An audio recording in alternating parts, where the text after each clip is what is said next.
Shalom.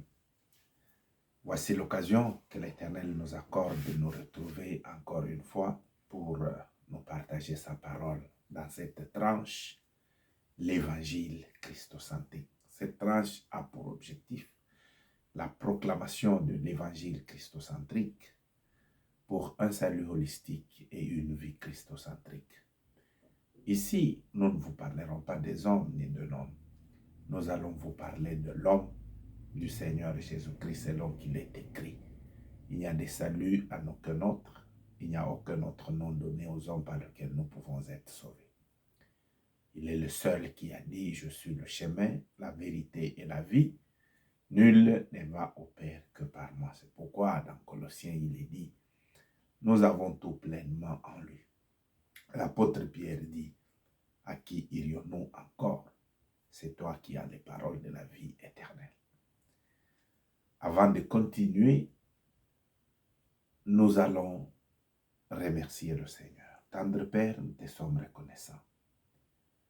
Voici que tu nous accordes cette opportunité de nous partager ta parole. Nous voulons nous soumettre totalement à l'action de ton esprit pour qu'il nous utilise afin que nous puissions par ta grâce communiquer la vie de Dieu par ce message. Oui, Père, parle à une âme qui est sur le point de t'écouter, ton peuple. Révèle-toi à nous. Enseigne-nous tes voies. Au nom de Jésus. Amen. Le thème de notre exhortation aujourd'hui, nous l'intitulons « Le point de contact ». Nous lisons dans Exode, chapitre 33, à partir du verset 12. Excusez-moi. Moïse dit à l'Éternel, Exode 33, à partir du verset 12 et les suivants, nous lisons. Moïse dit à l'Éternel, voici tu me dis, fais monter ce peuple. Et tu ne me fais pas connaître qui tu enverras avec moi. Cependant, tu as dit, je te connais par ton nom, car tu as trouvé grâce à mes yeux. Maintenant, si j'ai trouvé grâce à tes yeux, fais-moi connaître tes voies. Alors je te connaîtrai et je trouverai encore grâce à tes yeux. Considère que cette nation est ton peuple. L'Éternel répondit, je marcherai moi-même avec toi et je te donnerai du repos. Moïse lui dit, si tu ne marches pas toi-même avec nous, ne nous fais point partir d'ici. Comment sera-t-il donc certain que j'ai trouvé grâce à tes yeux, moi et ton peuple? Ne sera-ce pas quand tu marcheras avec nous et quand nous serons distingués, moi et ton peuple, de tous les peuples qui sont sur la face de la terre?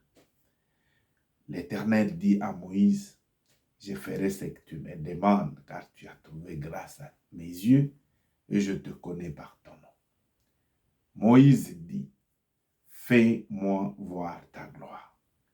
L'Éternel répondit, je ferai passer devant toi toute ma bonté et je proclamerai le nom de l'Éternel. Je fais grâce à qui je fais grâce et miséricorde à qui je fais miséricorde. L'Éternel dit, tu ne pourras voir ma face, car l'homme ne peut me voir et vivre. L'Éternel dit, voici un lieu près de moi, tu te tiendras sur le rocher. Quand ma gloire passera, je te mettrai dans les creux du rocher et je te couvrirai de ma main jusqu'à ce que j'aie passé. Lorsque je retournerai ma main, tu me verras par derrière, ma face ne pourra être vue. Bien-aimés, ici, lorsque nous parlons de point de contact, c'est ce qui te permet de voir la gloire de l'Éternel. Puisque c'est ça dont il est question dans ce dialogue entre Moïse et l'Éternel. Moïse est en train de dire à Dieu ici, fais-moi voir ta gloire. Fais-moi voir ta gloire. Je suis convaincu que cette requête est le sujet de prière de plusieurs personnes en Christ, des serviteurs de Dieu, des pasteurs, des frères et sœurs. Vous verrez sur des montagnes, dans des églises, dans des programmes de jeûnes et prières, dans des prières, des réveils, vous allez voir que beaucoup de gens ont cet ardent désir de voir la gloire de l'Éternel. Si vous voulez voir la gloire de l'Éternel, ne pense pas que vous êtes seul ou c'est toi qui viens de commencer. Non, Moïse aussi avait besoin de voir la gloire de l'Éternel. Voir la gloire de Dieu, non seulement que c'est ton droit, mais aussi et surtout c'est la volonté de Dieu que la gloire de Dieu se manifeste dans ta vie. Dieu veut cela. Pourquoi? Parce que en tant qu'Église, nous sommes le corps de Christ. Et le corps de l'homme, c'est la partie visible. Vous ne pouvez pas dire que Christian est là si vous ne voyez pas mon corps. Oui, je sais qu'il y a des personnes qui se déplacent en esprit. Ça, ce n'est pas mon problème. Mais moi, je sais que pour voir quelqu'un, dire que j'ai vu quelqu'un, il faut voir son physique. Parce que l'homme est physique. L'homme est un esprit qui a une âme et qui a un corps. Et qui vit dans le corps. Donc, le corps, c'est la partie visible de l'homme. Oui, puisque l'Église est le corps de Christ, c'est par l'Église que les hommes peuvent voir la gloire de Dieu, peuvent savoir et voir ce que Dieu est capable de faire. Nous avons, toi et moi, la responsabilité non seulement de voir la gloire de Dieu, mais aussi et surtout que nos vies reflètent cette gloire-là. Nous n'avons pas d'excuse, ma soeur, mon frère, parce que même les païens qui sont en face de nous, ils ne font que poser la question. Où est leur Dieu? Ça veut dire, eux aussi veulent voir la gloire de Dieu dans notre vie. C'est pourquoi avant de continuer, si vous négligez cela, je vais vous exhorter. Si vous pouvez prier, priez. Si vous pouvez jeûner, jeûne, mais cherche de tous tes voeux la gloire de Dieu. Que tu voies la gloire de Dieu dans ta vie. Alors, mes amis, avant d'avancer, nous devons commencer par comprendre c'est quoi effectivement la gloire de Dieu. Parce qu'il y a beaucoup de gens qui le disent par répétition, mais qui ne comprennent pas du tout ce que c'est que la gloire de Dieu. Si vous parvenez à bien comprendre le sens de la gloire de Dieu, je crois que vous allez multiplier encore les efforts et le désir de voir cette gloire de l'Éternel dans ta vie. Revenons au verset 12.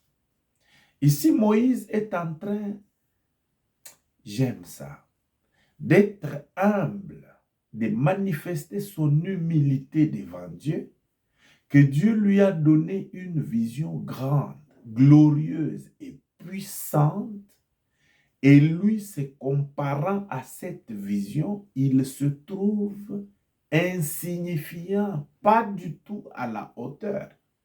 C'est pourquoi il est rentré auprès de Dieu pour lui dire, mais tu m'as dit que j'ai trouvé grâce à tes yeux.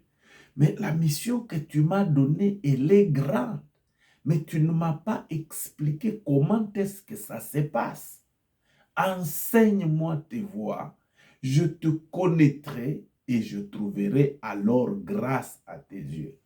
Mes amis, frères et sœurs, j'ai beaucoup aimé cette prière que Moïse adresse à Dieu.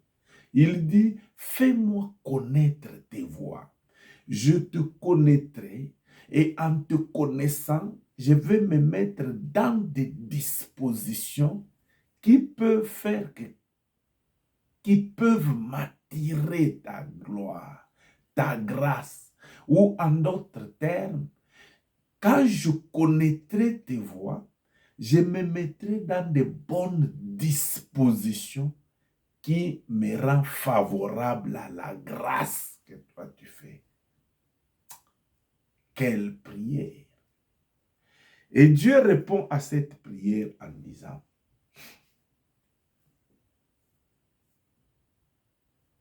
je t'ai donné une grande vision, mais voici le secret.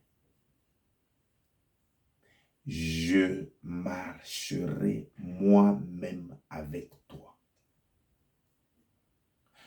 Mon ami, frère, sœur, Dieu peut t'avoir communiqué une vision plus grande qui te dépasse.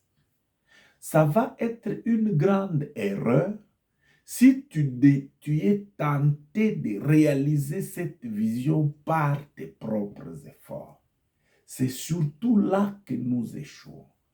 Tu as une grande vision de la part de Dieu.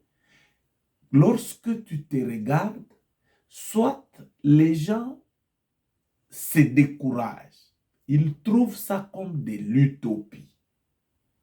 Les autres, ils acceptent la vision et ils se débrouillent par leurs propres moyens au point même de faire des choses qui sont contre la volonté de Dieu afin de s'aider eux-mêmes à accomplir la volonté de Dieu. Moi, je pense que ce qui est sage était de revenir auprès de l'Éternel comme Moïse a fait.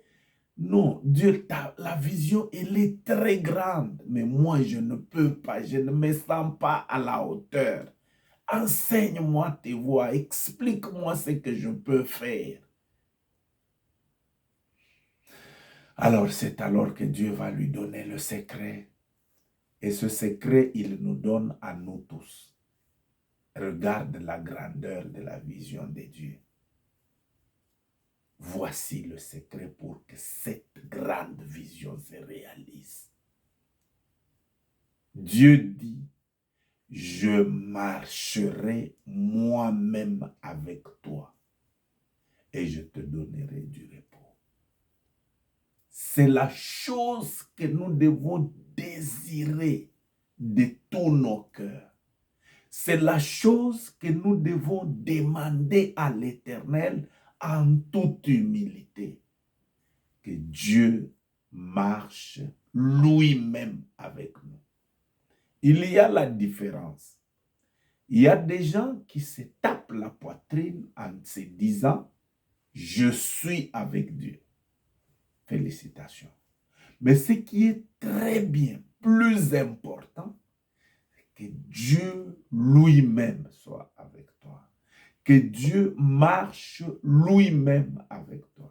Lorsqu'il marchera lui-même avec toi, il te donnera du repos. Alors, la gloire de Dieu, c'est quoi? Lorsque ces 4 choses s'accomplissent dans ta vie, et ces 4 choses sont les résultats d'une seule chose. Dieu marchant lui-même avec toi, ça va produire ces 4 choses. Et lorsque ces 4 choses s'accomplissent dans ta vie, regarde tout autour de toi, tu constateras que tu n'es plus la même personne et ce que tu seras ne te donnera pas à toi gloire, ça donnera gloire à l'Éternel. Lorsque Dieu marche avec toi, première chose, il va te donner du repos. Je marcherai avec moi-même avec toi, J'aime comme il est écrit. Il ne dit pas seulement je marcherai avec toi. Il dit je marcherai moi-même avec toi et je te donnerai du repos. C'est quoi le repos? Ce repos-là, c'est le fait que Dieu te prend en charge. C'est le fait que Dieu te communique la paix du cœur. C'est le fait que Dieu te donne la quiétude malgré ce que tu fais. Il n'y a pas de l'agitation. Il n'y a pas de... Tu ne te débrouilles pas. Non. Mais Dieu communique à ton esprit la paix parce qu'il est avec toi. Il est écrit dans la Bible. Vous vous levez tôt, vous vous couchez tard pour manger le pain des douleurs. Et pourtant, Dieu en donne à ses bien-aimés pendant qu'ils dorment encore. Ce texte ne veut pas dire que tu vas arrêter de travailler. Non. Tu vas travailler, certes, mais tu ne vas pas travailler toi-même. Dieu va marcher avec toi. Marchant avec toi, toi, tu es dans le monde visible. Lui, il est dans l'invisible, te soutenant. Ainsi, les gens te verront faire des choses extraordinaires, mais ils ne comprennent pas ce qui se passe. Ce n'est pas toi qui le fais, mais c'est Dieu qui le fait en t'utilisant. Donc, il y a une main puissante et agissante de Dieu qui te soutient. En ce moment, tu auras du repos. Deuxième chose, lorsque Dieu marche avec toi, il va te distinguer d'avec d'autres personnes. Il va faire qu'il y ait la différence entre toi et toute autre personne. Parce que les autres personnes sont des hommes sans Dieu qui travaillent selon leurs propres efforts. Mais toi, l'Éternel est avec toi. Il y aura la différence entre toi et toute autre personne. Voilà pourquoi Moïse dit, à quoi reconnaîtra-t-on que j'ai trouvé grâce à tes yeux? N'est-ce pas quand nous serons distingués, moi et ton peuple, et tous les peuples qui sont sur la face de la terre? Ma sœur, mon frère, tu n'es pas appelé à vivre ce que tout le monde vit. S'il y a l'épidémie, tu n'es pas forcé de vivre comme eux. Non, il y a la différence. Cette différence, c'est le fait que l'Éternel est avec toi. Il y aura la différence. Quand je dis ça, ne comprenez pas mal. Que quelqu'un qui est avec Dieu ne peut pas manquer. Non, il peut manquer. Il peut se retrouver dans des problèmes et dans les difficultés.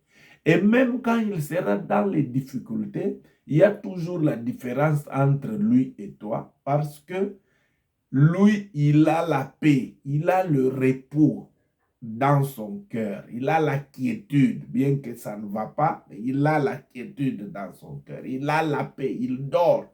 Comment expliquez-vous que l'apôtre Pierre, l'homme à qui on a dit qu'on va le tuer demain, mais lui, la nuit, il chante les louanges de Dieu et il prie?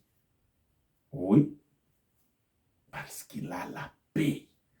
Il est pris en charge à l'intérieur par celui qui lui dit, je suis avec toi.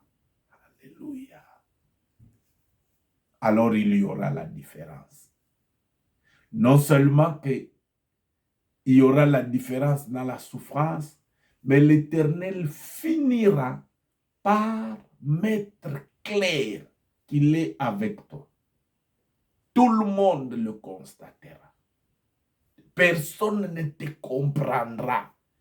Parce que vous savez, les gens de ce monde peuvent savoir qui sera qui demain. C'est pourquoi ils ne respectent pas certaines personnes parce qu'ils ne voient rien. Mais Dieu peut faire la différence, peut te sortir de l'ordinaire, tu deviens différent. Dieu est capable de cela. Mais troisième chose, Dieu fera passer devant toi toute sa bonté. Dieu fera des choses dans ta vie telles que toi-même, même si personne ne t'exhorte pas, tu réalises que Dieu est bon. Oui, lorsque tu le verras accomplir ses promesses, lorsque tu le verras t'épargner de certaines choses, là, lorsque tu entres dans une voiture qui devait connaître l'accident, quelque chose se passe, tu sors de la voiture et tu apprends que la voiture qui t'a laissé a connu l'accident. Tu dis, non mais je serai dans cette voiture, je serai mort. La dernière chose, la Bible dit, je proclamerai le nom de l'Éternel devant ta face. En d'autres, devant toi. Ça veut dire, toi tu marches, mais devant toi il y a un homme puissant, une présence invisible du Dieu Tout-Puissant qui te précède et qui te prépare le terrain. Parce que nous savons que la Bible dit, le nom de l'Éternel est au-dessus de tout autre nom. Quand ce nom, tout genou fléchit et toute langue confesse que Jésus-Christ est Seigneur à la gloire de Dieu le Père. Alors c'est Dieu lui-même qui fait le travail de te précéder. Lorsqu'il a marché avec les enfants d'Israël, puisqu'il marchait lui-même avec eux, même la mer Rouge ne pouvait pas tenir devant eux.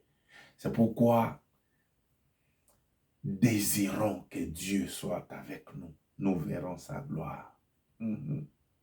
Alors, lorsque ces quatre choses s'accomplissent, Dieu est avec toi et qu'il te donne du repos, qu'il te distingue, qu'il fait passer devant toi toute sa bonté et qu'il proclame le nom de l'Éternel devant toi, c'est que tu seras, ça sera pas ta propre gloire, mais tu rendras gloire à l'Éternel.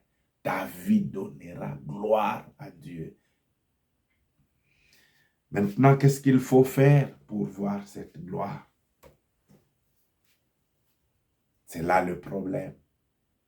Dieu lui dit, parce que lorsque Moïse a entendu ces choses, il a dit, je veux voir ta gloire. Dieu lui dit, il y a un endroit près de moi ici. Tiens-toi sur le rocher.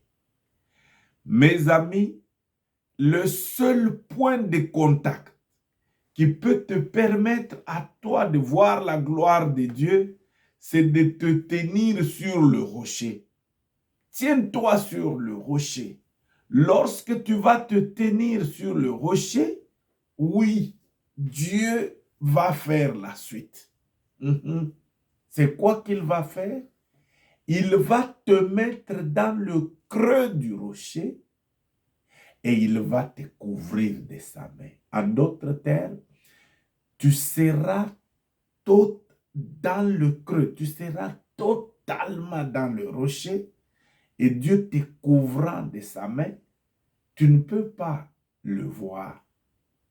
Mais l'Éternel passera. Quand il passera, quelque chose se passera dans ta vie et tu constateras que tu n'es plus la même personne. Tout ce que Dieu te demande, à toi qui veux voir la gloire de Dieu, c'est d'être sur ce point-là de contact qui n'est autre chose que le Seigneur Jésus-Christ. Pourquoi? Dans 1 Corinthiens chapitre 10 ici, à partir du verset 3 et le verset 4, il est écrit, ils ont tous mangé le même aliment spirituel. Verset 4, et qu'ils ont tous bu le même breuvage spirituel. Car ils buvaient à un rocher spirituel qui les suivait, Et ce rocher était Christ. J'aime ça. Mes amis, Dieu dit à Moïse qu'il y a un endroit près de moi. Toi, tiens-toi sur le rocher. Quand tu te tiendras sur le rocher, je te mettrai dans le creux du rocher, je te couvrirai de ma main. Quand je passerai, tu verras la gloire. Tu vas voir la gloire de Dieu. Mes amis, frères et sœurs, ce rocher, ce n'est pas une église. Ce rocher, ce n'est pas un pasteur. Ce rocher, ce n'est pas quoi que ce soit. Ce rocher est un homme.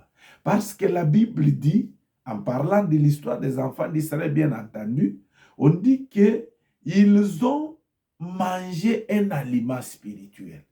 Ils ont même bu le breuvage spirituel, car ils le buvaient à un rocher qui les suivait. Suivez très bien l'histoire. Lorsque les enfants d'Israël ont eu soif, ils ont crié à Moïse. Dieu a dit à Moïse, frappe le rocher. Il a frappé et le rocher a donné de l'eau. Mais constatez avec moi que le peuple est en déplacement. Quand ils ont encore eu besoin de l'eau, ils ont crié à l'Éternel et Dieu a dit, parle au rocher. Moïse, c'est vrai, au lieu de parler, il a frappé le rocher, mais l'eau est sortie quand même.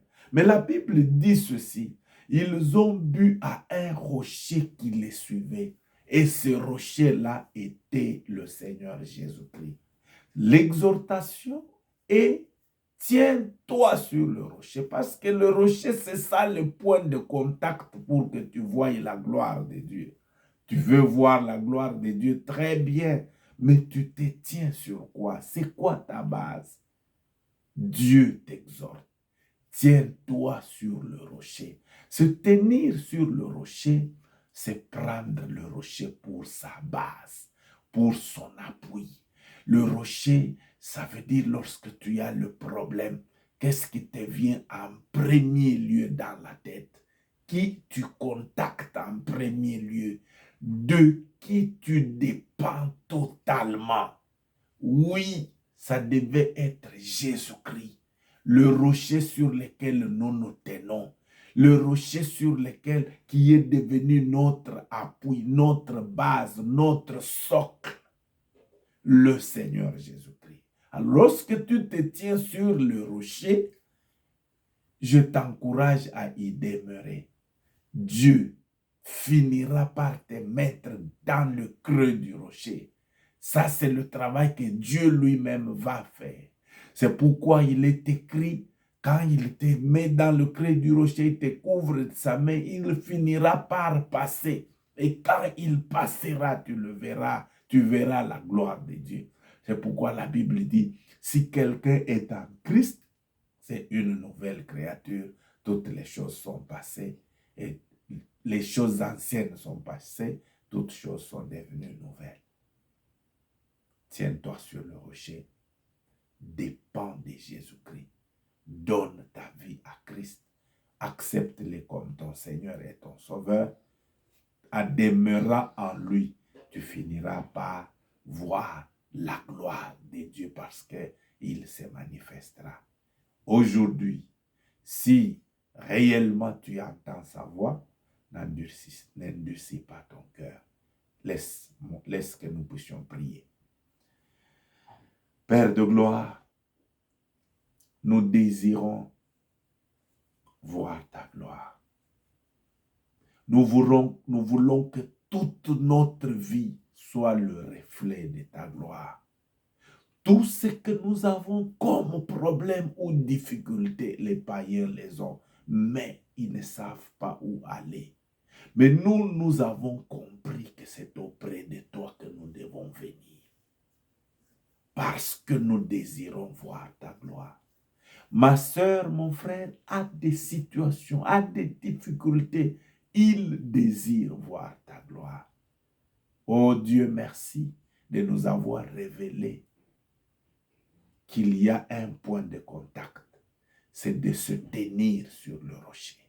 C'est le fait que toi, tu marcheras avec nous, tu nous donneras du repos, tu nous distingueras d'avec d'autres personnes, tu feras passer devant nous toute ta bonté et tu proclameras le nom de l'Éternel. Un seul point de contact pour que nous puissions voir ta gloire, c'est le rocher qui est le Seigneur Jésus-Christ. Touche nos cœurs pour que nous puissions le prendre pour appui et nous verrons ta gloire. Que toute la gloire te revienne au nom de Jésus-Christ. Que le Seigneur vous bénisse.